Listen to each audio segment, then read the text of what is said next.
Welcome, everyone. Welcome to Living Sufism. To actually our last session in this series, in this 6-month journey that we've been on together. So as the stragglers arrive, may I invite us to come into speaker view so that we can begin.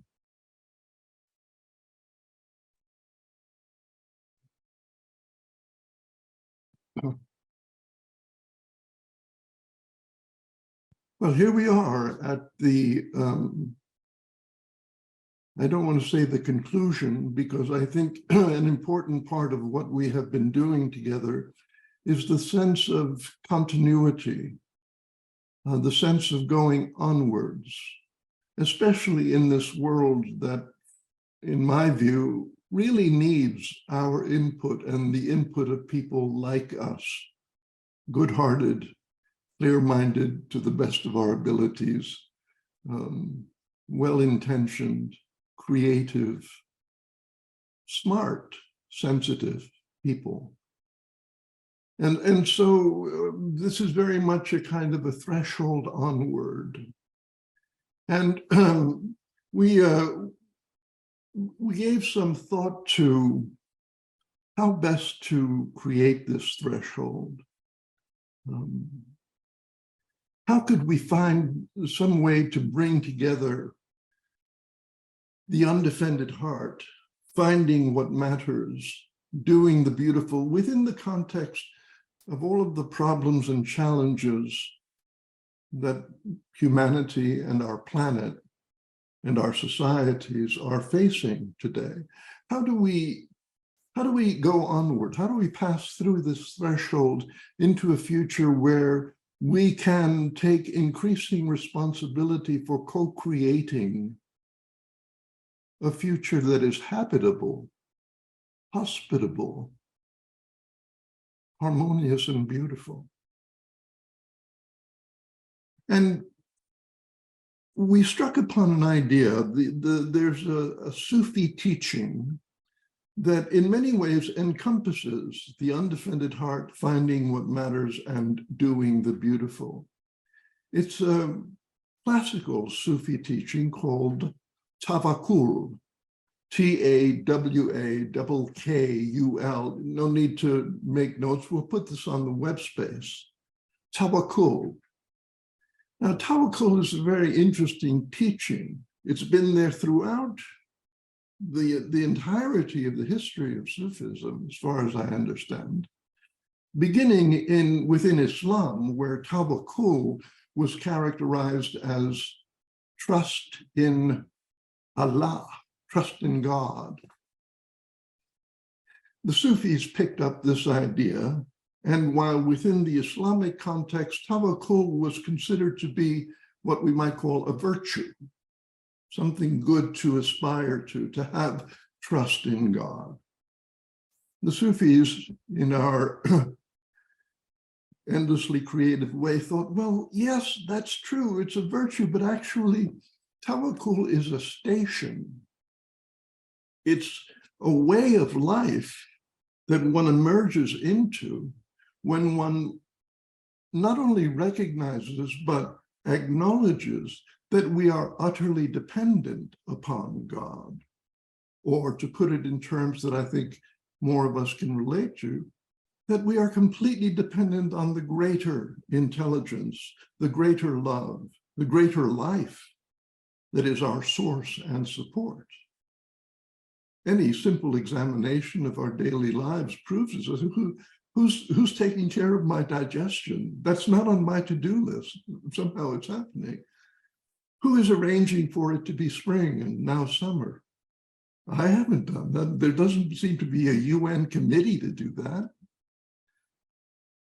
As we clearly recognize and acknowledge our utter dependence on an intelligence, on a life, on a love, on a brilliance, on an awareness beyond us that is the source and the being of us, the more that we are recognizing that dependence, the more that we are in that station.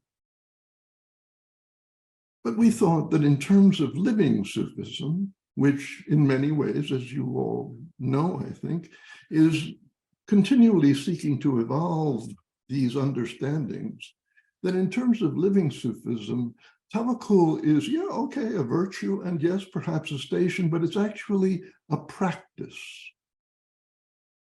And I want to take a few minutes to sort of share some perspectives on that practice, because this is the practice that leads us onwards. This is the practice through which we can undefend our heart, stay with what matters, and do the beautiful on behalf of a world that is worthy of that greater intelligence, that greater love, and so on. And so, in terms of living Sufism, let's look at Tawakkul as a practice. And as a practice, it has two aspects.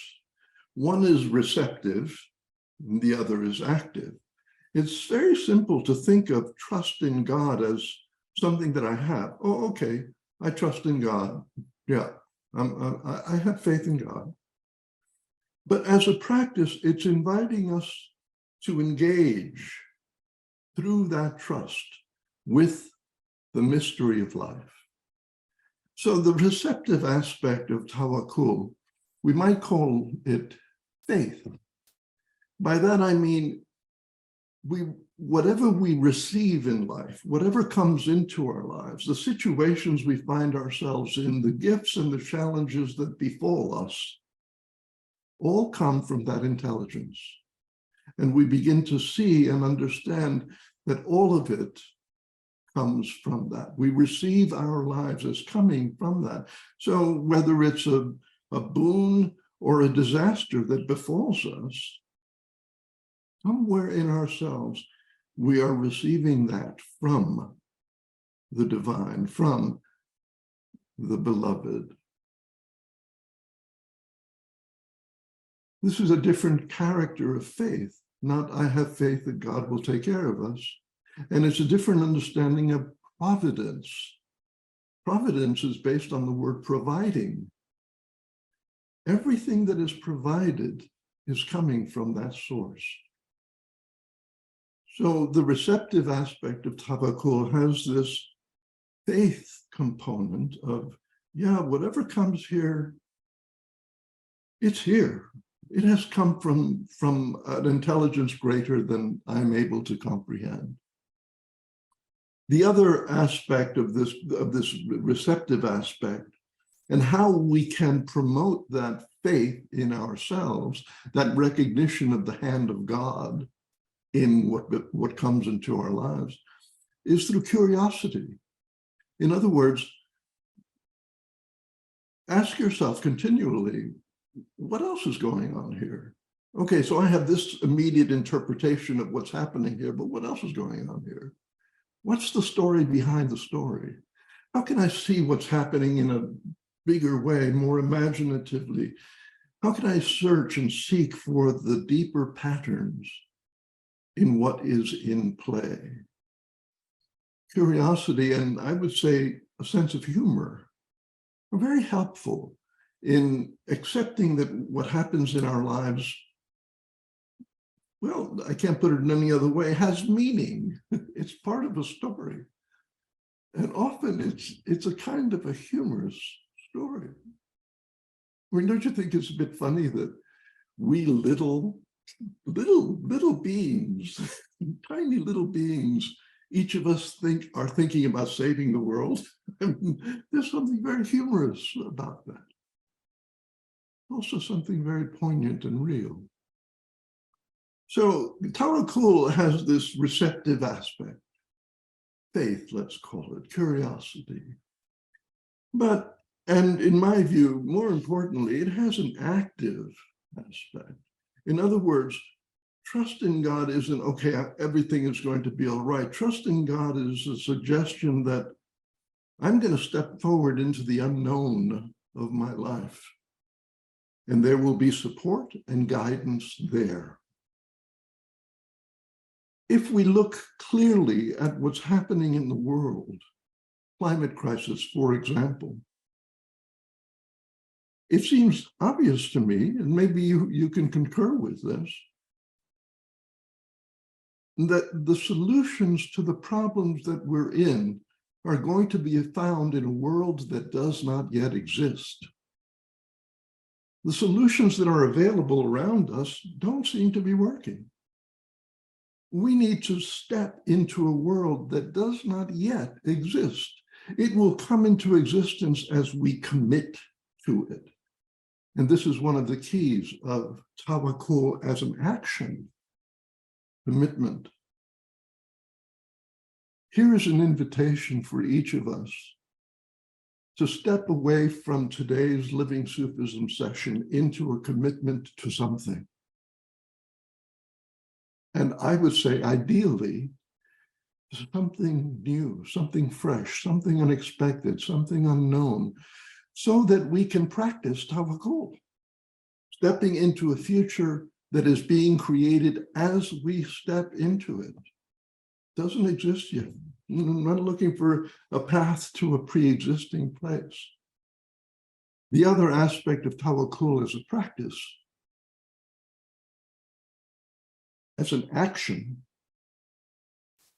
is creativity. You know, the Hindus say that reality is the dream of Brahma. If that is the case, if reality is a dream, we are co-dreaming it.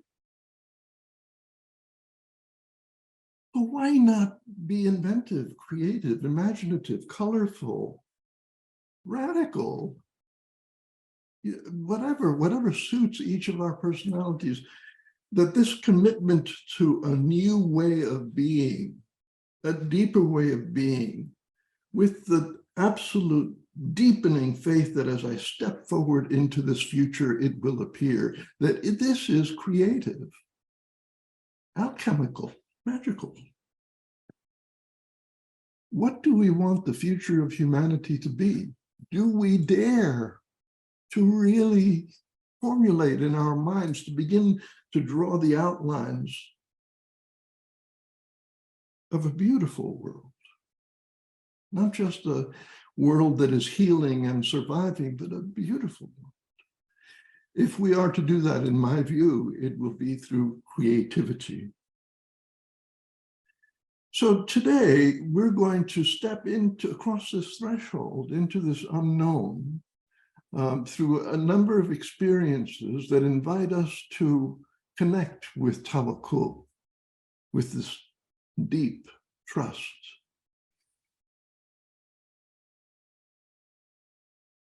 For me, Tawakkul is made easier when I look around and I already see how supportive we are.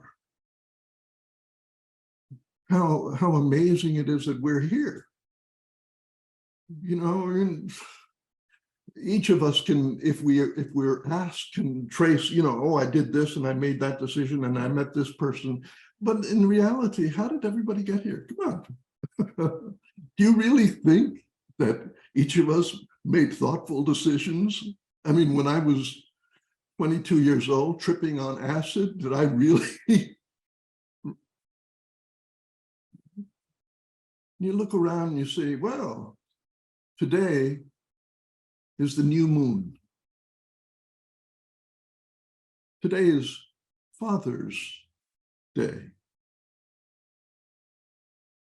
Today is a day when, and who made this happen? That Love's Drum, Elias's next book, is going to be available on Tuesday, the day that we typically send out the reminder and the recording of this session, so that we can provide you a link to the site where you can order Love's Drum. We didn't plan that. Here it is. The publication of the book was supposed to be a couple of months ago, but now it's landing, boom, right here on the new moon amongst us. Now, if you look around this and say, oh, it's just coincidence, then Tawakkul is going to be a stretch for you. But if we can look around and see the hand of grace in this moment, feel its, as Rumi calls it, its buoyancy. How can we not trust? How can we not step forward into the unknown, not just with trust, but with excitement? Whoa, let's see what we can do.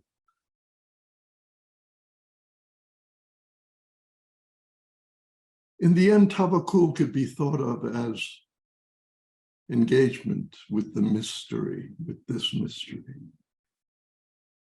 It's an ongoing pilgrimage that never ends because we're always there.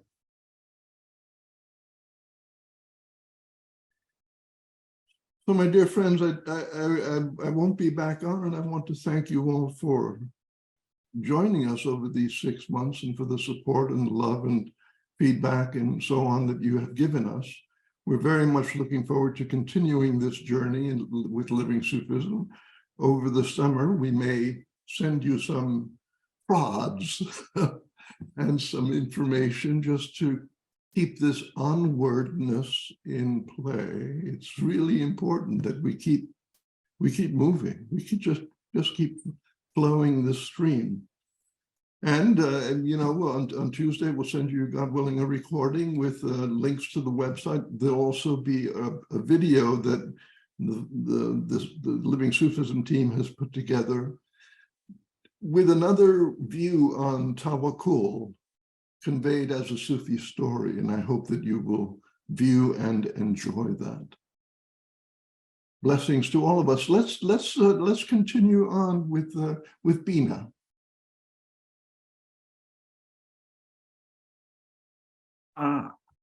Puran, thank you for this. Thank you for these words priming the space, introducing us to Tawakkul, to explore. Shortly, you will be going to small breakout groups where for 20 minutes, you will have the opportunity to discuss your personal experience of Tawakkul, a time where you experience trust in the face of the unknown and uncertainty. Perhaps it was a time of adversity where losses brought you in contact with the unknown unexpectedly. Despite fears, confusion, doubts, you were able to trust, and this opened you to whatever was unfolding. As before, when meeting in your groups, the guidance is to be open and receptive, knowing too you will be openly received when you speak. This is done in the spirit of respectful, active listening, receiving what is shared with care and compassion. We know you do this. When you share in your group, try to convey the spirit of your process, its embodiment, and how you were able to embrace trust, even as you may have tried to keep a grip on what you knew. Make it alive, less a story filled with details other than what's necessary, but more of how you surrendered to trust as your guide when facing the unknown. So let's take a couple of minutes now for you to have a think about your personal Tawakkul experience before you go into your groups.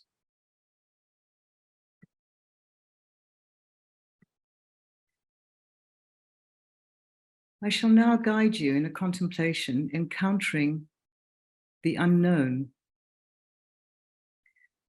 Preferably, if you can keep your eyes closed throughout the contemplation. But if you'd rather not, maintain a soft gaze. Make sure you are settled in a comfortable seat or position. Let's first spend a minute to do a body scan, which I'm sure you're all experienced in doing, just drawing in your breaths to different parts, releasing tension on the out breath.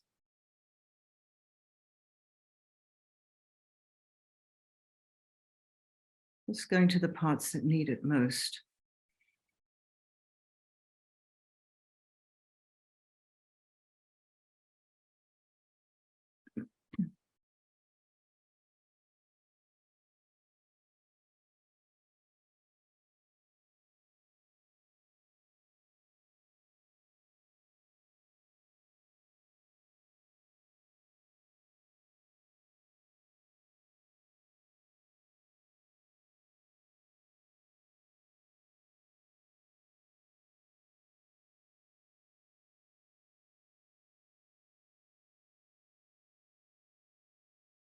Finish with several deep breaths to allow you to be relaxed, yet alert.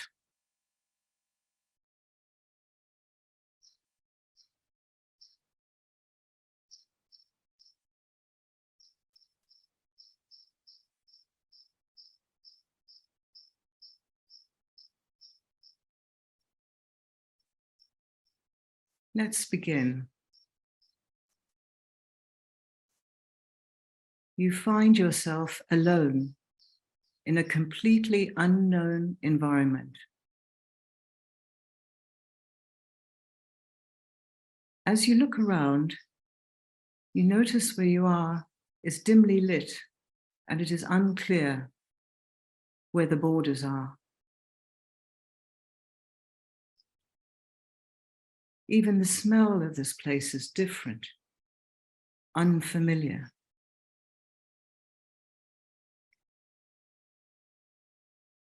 Not knowing where you are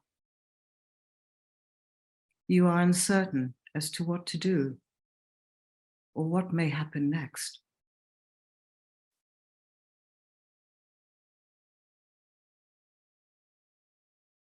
Take a few moments to notice what is happening inside of you, in your body, being in this unknown place where there is nothing familiar for your mind to hook onto.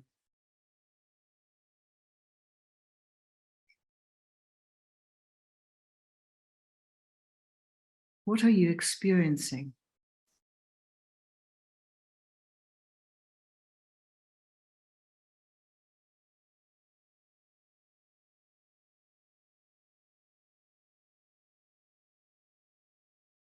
It may feel scary. And if so, where do you feel the fear?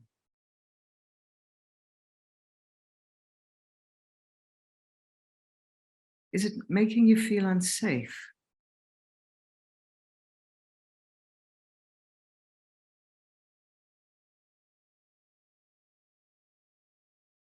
You may feel compelled to flee the situation, but where to go and how?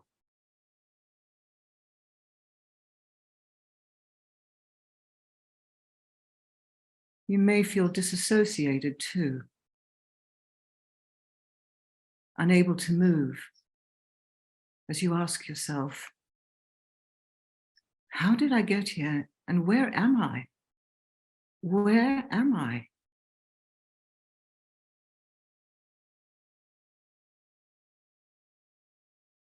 Let your breath ground you and help you to stay with this moment. You may also want to touch your abdomen area to ground you, your hara region. Keep breathing.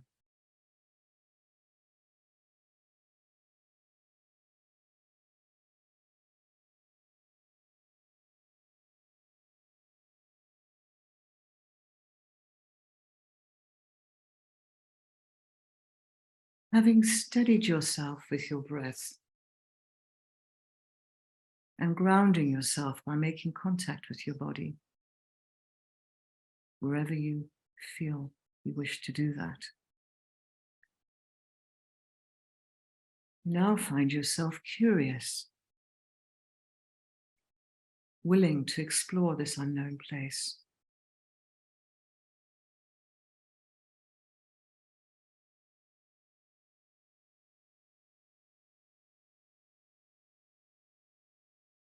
Up ahead, you make out a doorway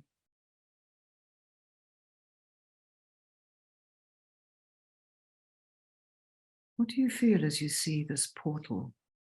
What do you experience?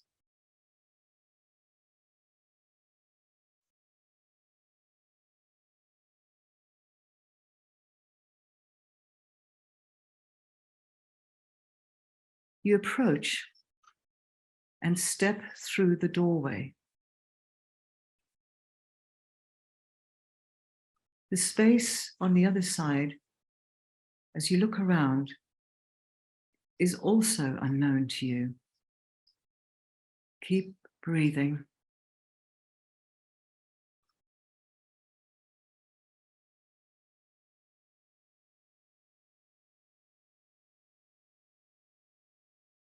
You remind yourself you have come through difficult and unknown situations before.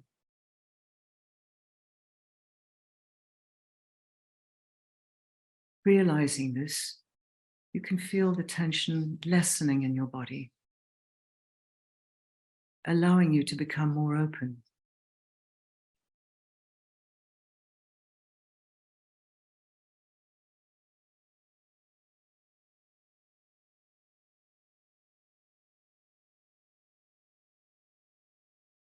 You decide to seek out a spot in which to sit and be in the stillness of this place.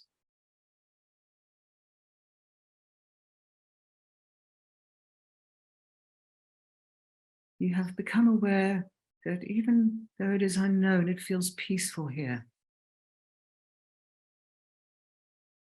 And this helps you to relax more.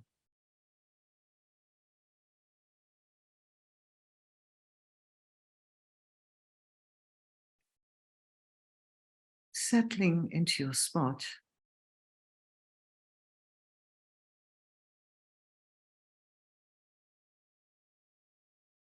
you clear your thoughts, going inside to connect with stillness.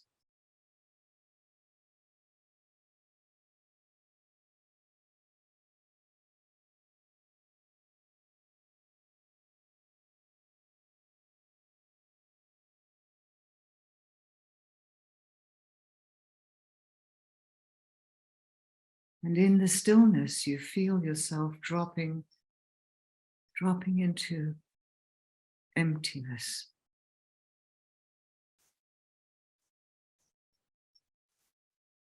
Stillness into emptiness.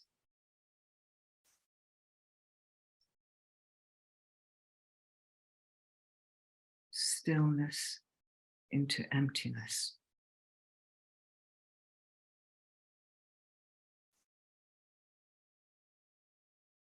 Out of the emptiness, what is emerging is knowing trust is always with you.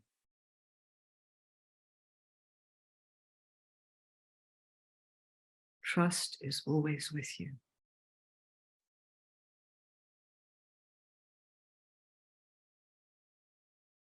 With trust, the unknown need not be a threat.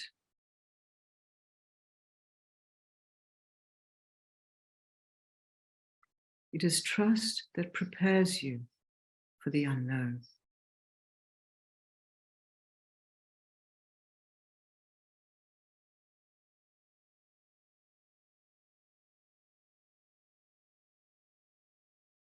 And the unknown can present new possibilities.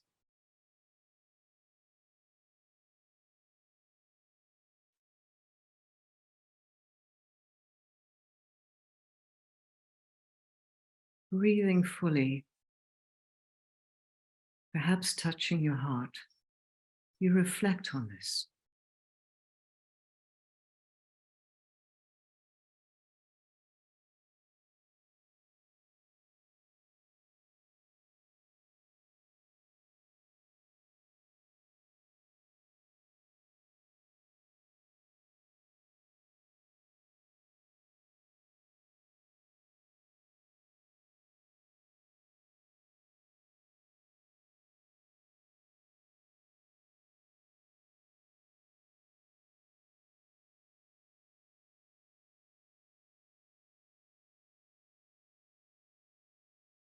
On the wall to your left,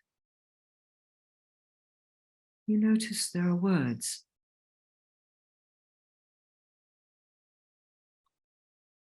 Wayfarer, the only way is your footprints and no other. Wayfarer, there is no way. Make your way by going farther. By going farther, make your way.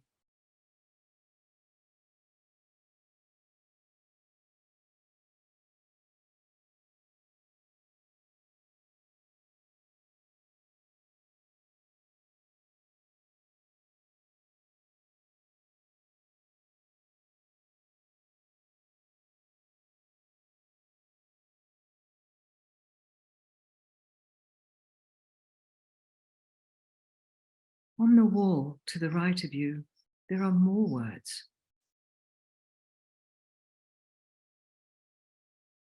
It may be that when we no longer know what to do, we have come to our real work. And that when we no longer know which way to go, we have come to our real journey.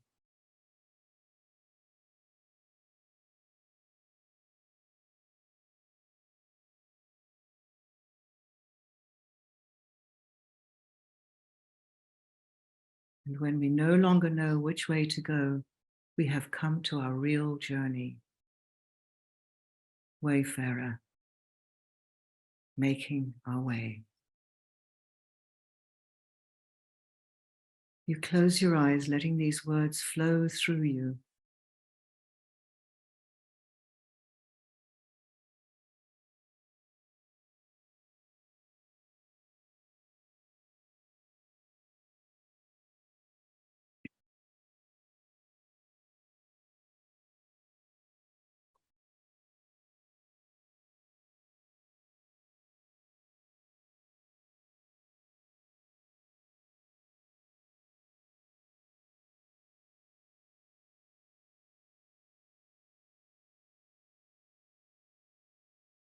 Opening your eyes,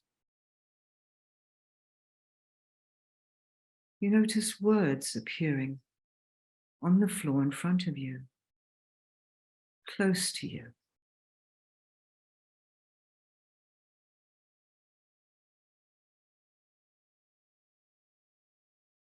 They're saying, another world is not only possible, she is on her way.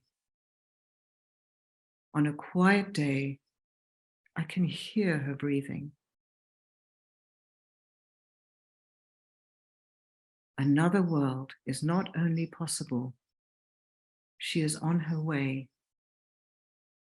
On a quiet day, I can hear her breathing.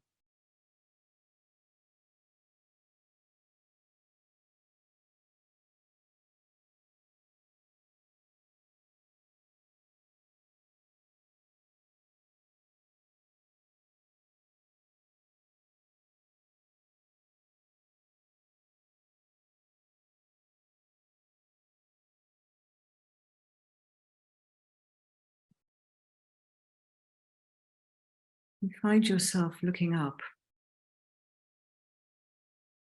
and there, shimmering almost across the ceiling,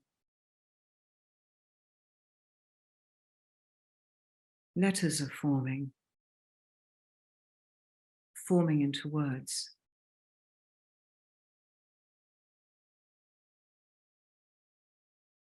They are saying, if everything seems dark, look again. You may be the light. If everything seems dark, look again. You may be the light.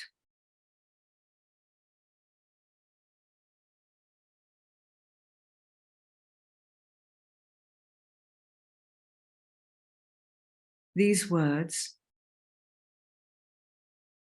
these messages remind you life is about journeying, change, renewal, and love.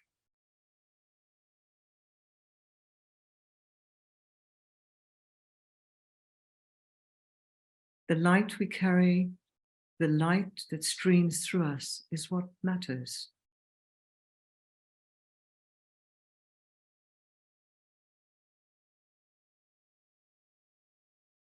You reflect on how, having moved through this unknown space, becoming open has affirmed Tawakkul as your constant companion.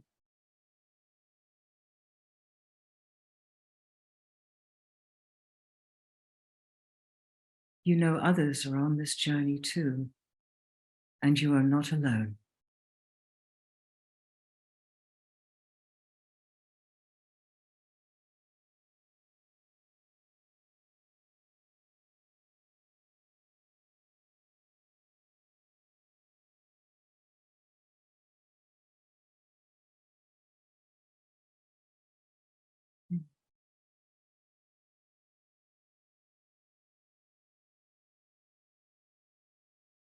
When you are ready, come back into your seat or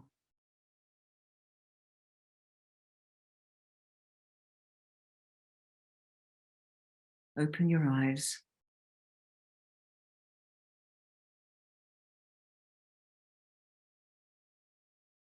Make contact with your body. Breathe deep. Breathe deep.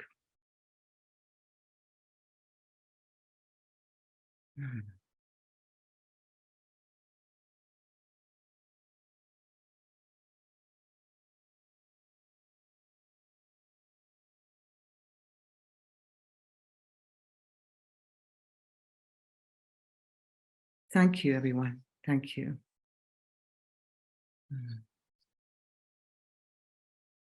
Over to you, Kundika.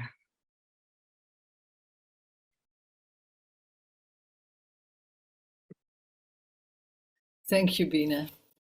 And hello, everyone. I will start with a poem that can be a bridge from where Bina has taken us to where I will want to go with you. It's a poem by Anne Hillman. We look with uncertainty beyond the old choices for clear-cut answers to softer, more permeable awareness, which is every moment at the brink of death. Something new is being born in us, if we would let it. We stand in a new doorway, awaiting that which comes, daring to be human creatures, vulnerable to the beauty of existence, learning to love.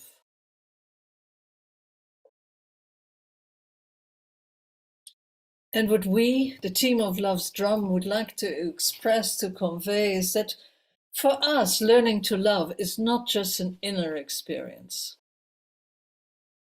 It is also an action, or many actions, in fact, but it's active. For us, spiritual realization and embodied action are like two sides of a coin. They are not separate.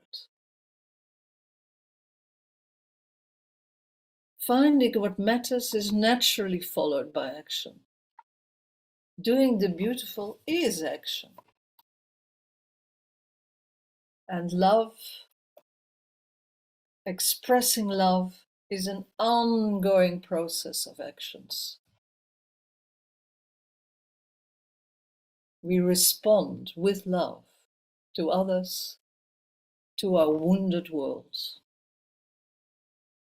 However insignificant and uncertain we may feel, however much we may feel that we are failing, and certainly I do at times, But nevertheless, we become participants in a great creative process through engaging in actions that express what matters to us.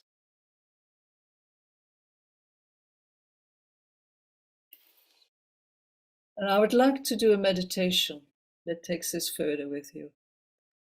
And for this meditation, which is both a contemplation and a practice, I would like to come back, take us all back to the symbol of love's drum. I don't know what you visualize for love's drum. You will probably have your own image by now and use that. I'm influenced by the symbol on our brochure, but maybe it's something else for you. And we're going to use this symbol together with movement and sound. I will practice that a little with you so that it's not so complicated when we go into it.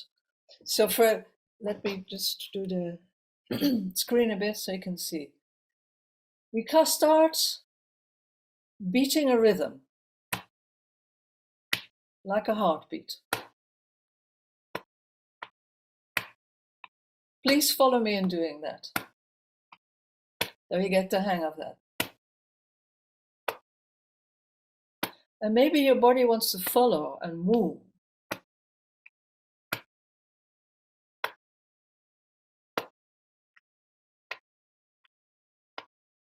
And later on, I will ask you to move your feet as well. But for now, let's just do this. Hearing the beat, hearing the sound of love's drum resonating. And later on, I will ask you to also make the sound woo. Woo is the primordial sound of the universe for Sufis. So woo, woo, woo, woo. We won't do that all the time. I will indicate when we will start using that. But please keep this rhythm going, this rhythm of love's drum. I cannot do it all the time, nor can I sound who all the time, because I have to talk and I have to scroll the page of my guided meditation, but I will come back to it every time. Make sure all the mics are switched off, yes. And please close your eyes.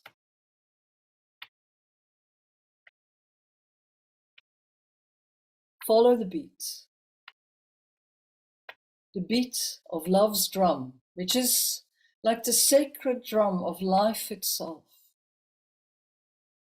Let us listen to this beat. And let the beat enter your body. Feel your body responding, maybe moving a little bit.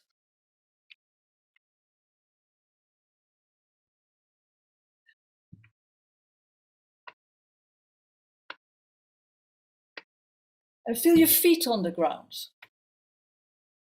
And then let your feet begin to move as well with the rhythm.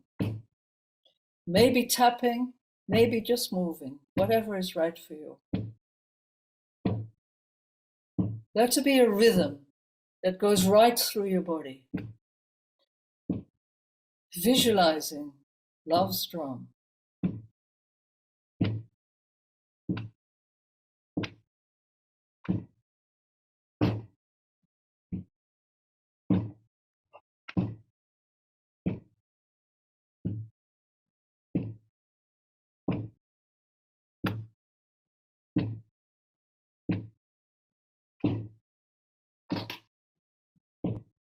And as we are moving and listening and moving and listening, as we hear the beat of love's drum, we can trust that we are not alone. Love's drum tells us we are connected.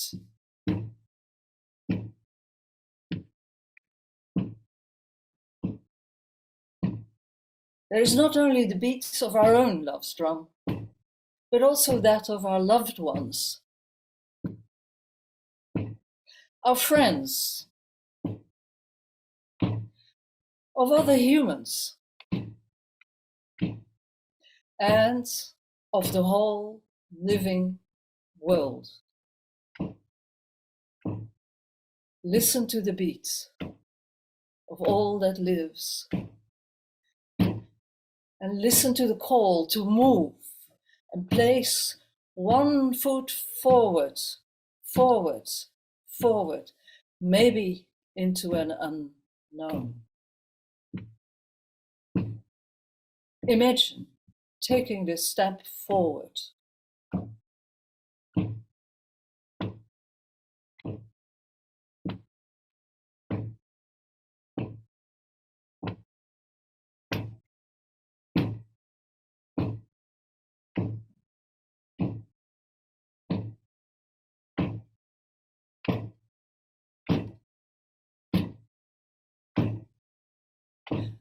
And now let us introduce the sound Hu, the sacred sound, the primordial sound, the sound of the source. Let us introduce that as well. Make the sound while continue with the beat. Hu, Hu, Hu, Hu, Hu, Hu, Hu, Hu, Hu, Hu.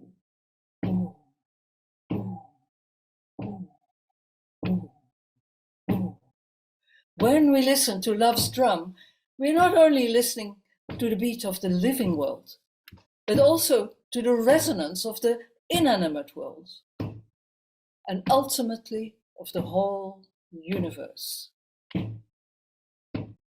Let this sound, Hu, fill your body together with the rhythm. Hu, Hu, Hu, Hu, Hu, Hu, Hu, Hu, Hu, Hu, Hu, Hu, Hu, Hu, Hu, Hu. Let the energy of Hu go into all the cells of your body. Let it flow. Let it flow through you. And let it remind you that you're not alone, and that there is a vast creative energy flowing through you and all of us. Hu, Hu, Hu, Hu, Hu, Hu, Hu, Hu, Hu, Hu, Hu, Hu, Hu, Hu, Hu, Hu.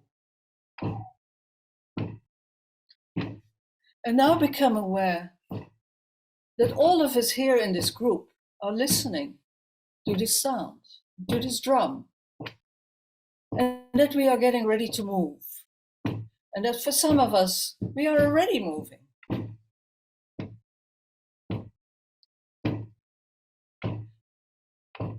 And let us trust that there are other groups like us also listening to the drum, also getting ready to move.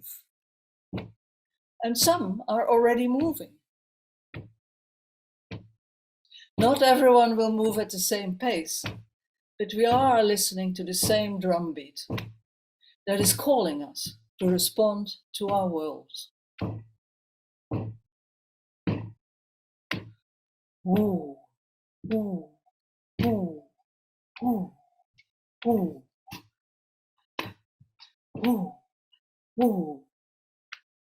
Let us trust that we can all take a step forward into actions which express what matters to us. And let us imagine for a moment if there were hundreds of us and thousands of us and millions and even billions, all taking a step forward together.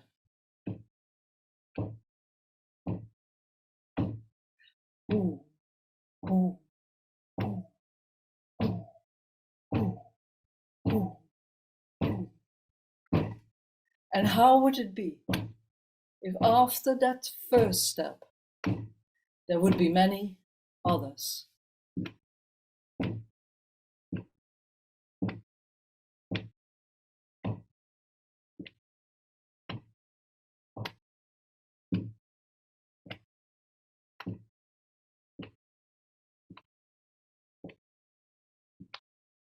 Now you can let the beat on your chest fade into silence.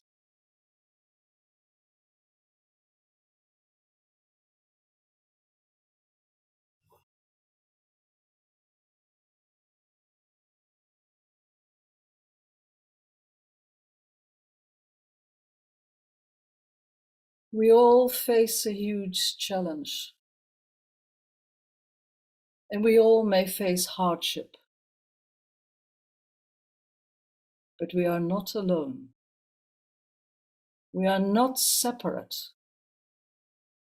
And this realization can give us strength.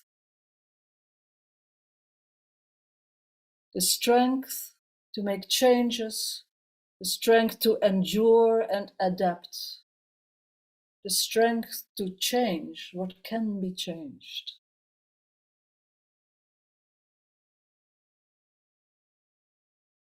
Love's drum calls us to trust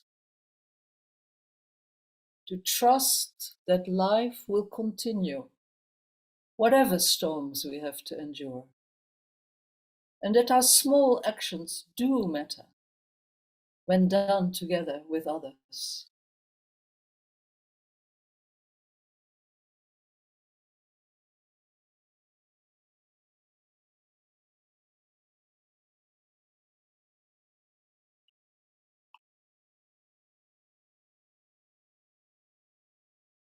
Thank you, and I'm going to hand you over to Isha now.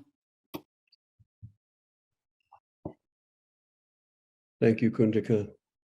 Thank you, Bina. Thank you, Puran. Before we hear one more time from Pirilias, I want to offer some personal and certainly subjective thoughts, impressions, feelings, no answers or conclusions about our time together these last months. We have been together on a journey, a pilgrimage of sorts. Where we've come from and where we are going are to some extent unique, for each of our stories are different. And yet together we have been wandering, wondering, exploring, perhaps discovering together. Using Pirilias's essay, World Worry, as our starting point, we began by asking how we live in this world today, how to discover what love's drum might really mean to us. And returning often to this question of how am I with this complicated, oftentimes scary situation we face around the world we live in today. Valuing communication, honoring connection that may realize the healing power of sharing deeply, free of judgment. That healing power. Seeking to be in touch with and present to what is true to us now, this moment. In whatever way we can, seeking to be with our attention in the present to whatever next arises. And asking ourselves, as we face into these challenges, the pain and suffering experienced, again, not just within our little bubbles of life, but the entire world, how we can relate to this from Sufi Inayat Khan. When we pay attention to nature's music, he says, we find that everything on the earth contributes to its harmony. When we pay attention to nature's music, we find that everything on the earth contributes to its harmony. In World Worry, Pir Elias offered 3 responses to the conditions of the world where we find ourselves: the undefended heart, finding what matters, and doing the beautiful. So we came to the undefended heart. It is within the awakening and sustaining of our heart where the resilience of the human spirit resides. To be undefended is to be open, not contracting into fear-based reactions, a grounding in a sort of non-religious faith, if you will, in love, recognizing that though all is not okay with the world, it is our interdependence, our very real connections that ground us. Also recognizing that as we experience the tensions, anxieties, fears brought on from who knows where, seeking that openness in our heart may alleviate these concerns, allowing that healing Pir Elias spoke of in World Worry to work its wonders upon us. We were asked to continue to pay attention to where we are defended and undefended, perhaps finding within our personal relationships an opportunity to allow the natural relaxation of our undefended heart to be of aid for us and others. Now, resting in our undefended heart, we approach finding what matters.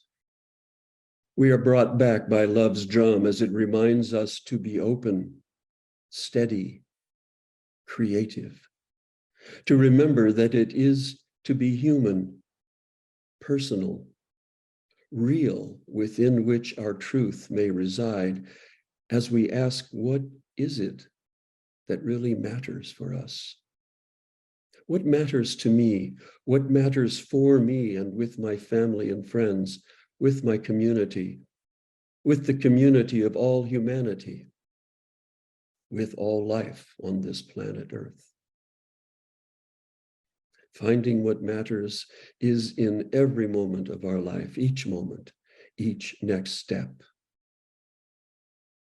And finally, perhaps, reverence for life matters. Reverence matters. At the end of this session, we were reminded again that the value of the living Sufism experience is not what has happened, but what will happen next. In the midst of our engagement with our life, with the world, asking ourselves what matters now, allowing our experience to ask and answer that question, what matters now in this next step? With an undefended heart, we find what matters by doing the beautiful. Again, why are we here? This question invites intention to explore and deepen our ability to respond to the world we are in, to being open, steady, and creative. Open with our undefended heart, steady as we find what really matters, and creative in doing the beautiful. We begin, it was said, by recognizing the beautiful acts done by us, done for us, and done around us every day. We have spoken many times about adab. Perhaps adab is simply doing the beautiful in whatever way we can. The refinement of our intention and attention to the very next moment. And there is ihsan, the human, the attempt towards perfection, towards completion. In the balance of one's life, bringing one's inner realization, one's faith into some manifestation of social responsibility, one way or another, bringing one's inner life into the outer life of service.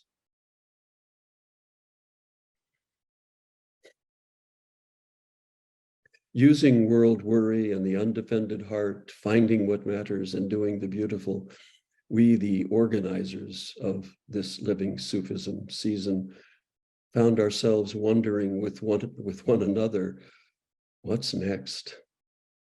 What to do now beyond all the words?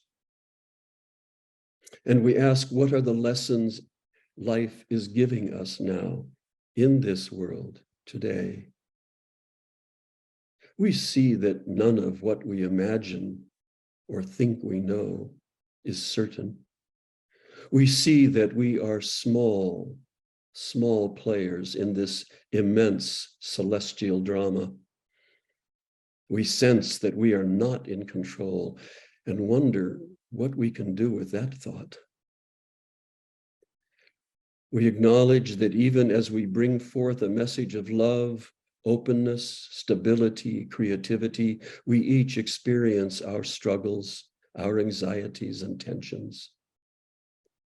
And we know if we sit with this truth for a moment, we know that this is what it is to be human. So here we sit today, those of us in this sweet, large room together within the rhythm and sound of love's drum, finding solace in our shared presence while recognizing the turmoil all around us and finding within us the presence of Tawakkul, trust, faith in a guiding spirit and our own creative intention. As we do go onward, for surely we will, what is there for us in that next step upon this bridge of a certain unknowing? Elias?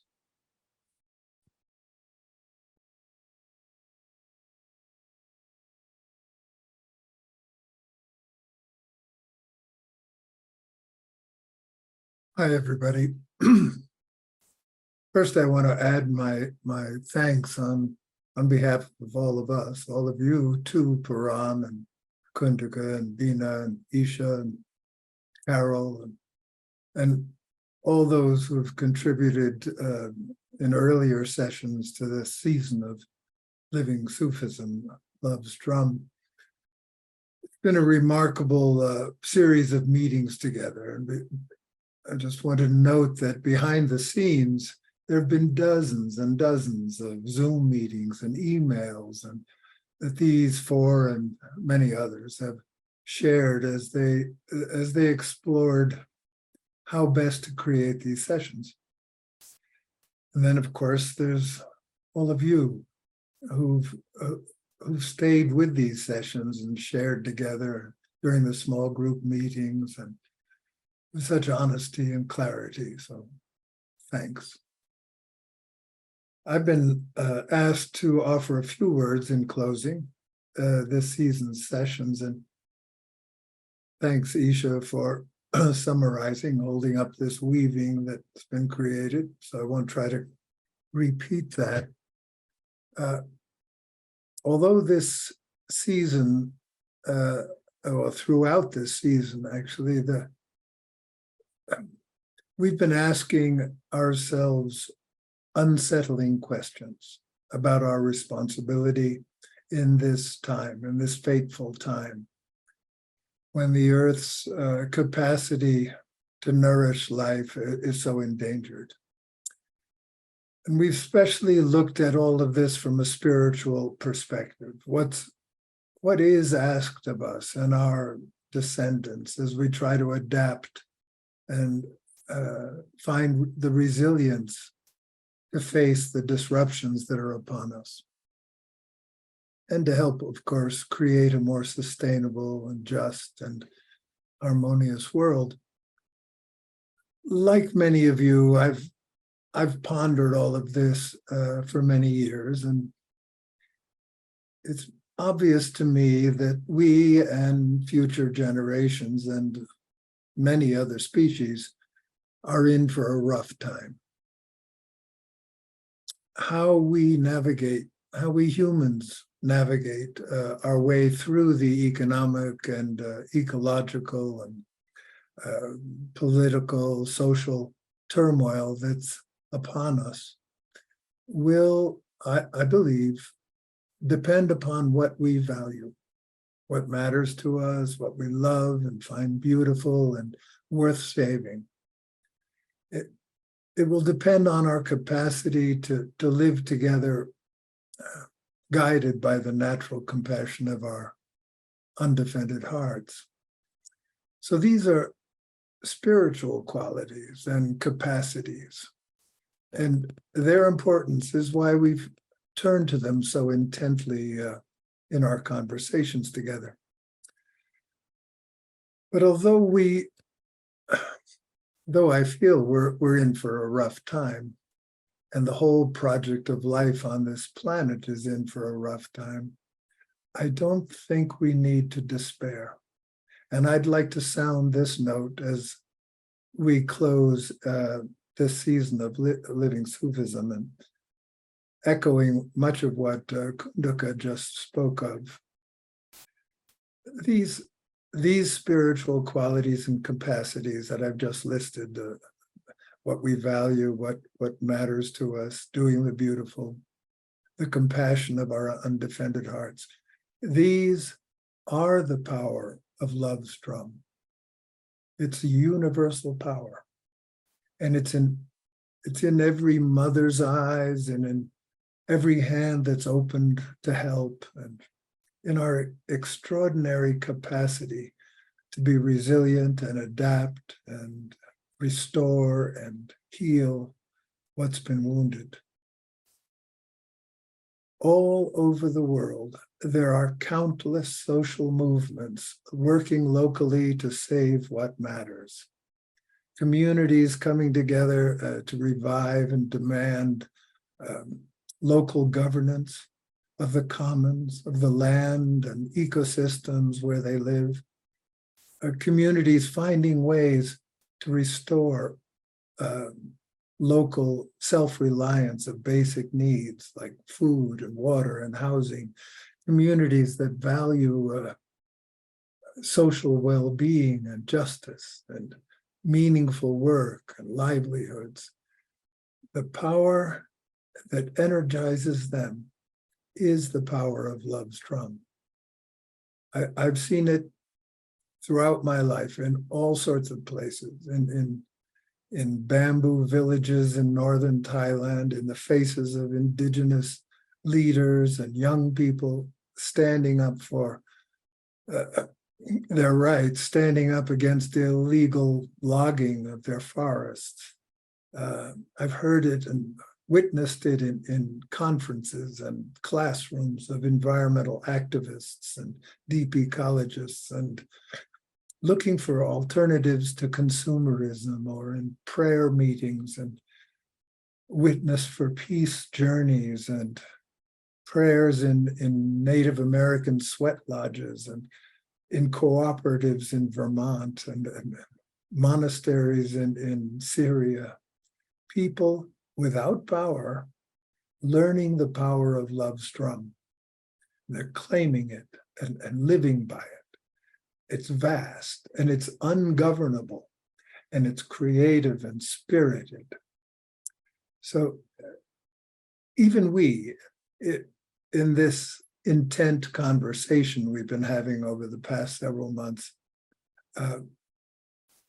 we represent and express this power of love's drum in our concern and care and wondering, and in our pain for what's been lost, and in our dedication and reverence for life. So I simply want to end with this note, that we need not despair, that although the challenges facing us and the whole biosphere are enormous, we have what it takes. We have help, lots of it, in so many known and unknown places, and most of all, in the natural, simple love in our hearts. So blessings all, and thanks again for your presence and communion. Bye-bye.